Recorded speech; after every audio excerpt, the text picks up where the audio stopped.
After being rejected by his mother, Alan is forced to seek shelter in the only piece of real estate he actually has left, a public storage unit.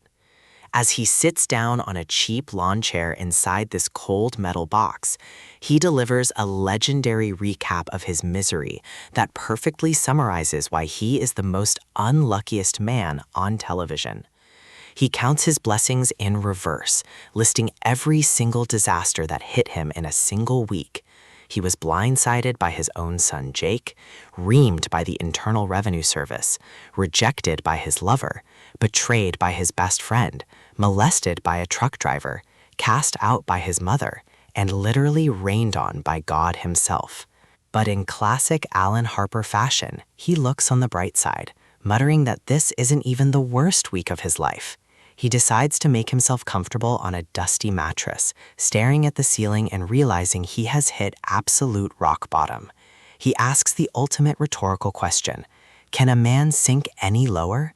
And the universe, acting as the perfect comedic writer, answers him immediately. Just as Alan thinks he has reached the absolute depths of human degradation, a glamorous older woman named Veronica Hastings appears outside his unit. She needs a flashlight because the lights in the facility are broken, and she casually mentions that her expensive fur coats all feel the exact same in the dark. Alan, ever the desperate opportunist, hands her a flashlight, and the dynamic instantly shifts. Within 3 seconds of meeting a homeless man living in a storage unit, Veronica starts dropping heavy romantic innuendos.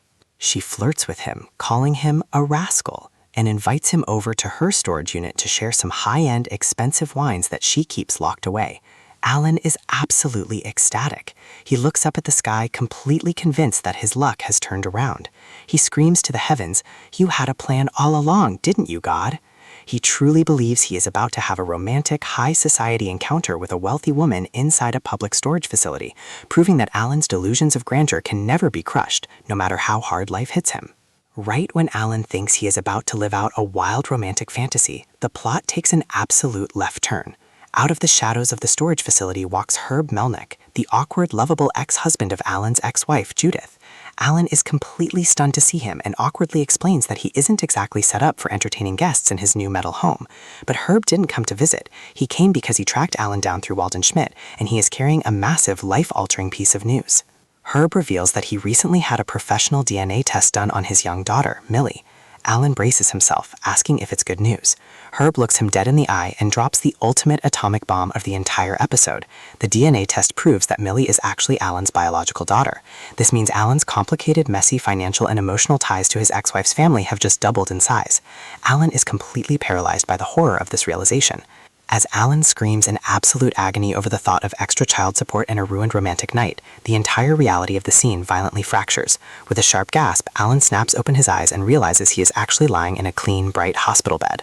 He looks around in complete confusion, breathing a massive sigh of relief, and mutters, "Oh, thank God, I'm still in the loony bin." A medical professional calmly steps into the frame, gently correcting him by stating, "It's a stress clinic." This final twist is an absolute masterpiece of sitcom writing. It reveals that Alan's life had become so incredibly stressful, overwhelming, and toxic that waking up inside a literal psychiatric evaluation clinic felt like a peaceful, beautiful vacation compared to his actual reality. His worst nightmare of a dream was just a reflection of his deep anxiety over money, family, and rejection. This specific sequence is widely regarded by fans as one of Jon Cryer's finest comedic performances in the later seasons of the show. What makes this clip so brilliant is how it encapsulates the entire core theme of Alan Harper's character. Alan is a man who constantly tries to maintain a sense of dignity, drama, and poetic justice in his life, but the universe constantly reduces him to a slapstick punchline. From his over-the-top suicide monologue to the truck driver revelation, the writing balances extreme dark humor with pure situational comedy. The inclusion of his mother's fake accent highlights the toxic, hilarious family dynamic that shaped Alan into the desperate freeloader he became. And the final punchline about the stress clinic reinforces the beautiful irony of his existence.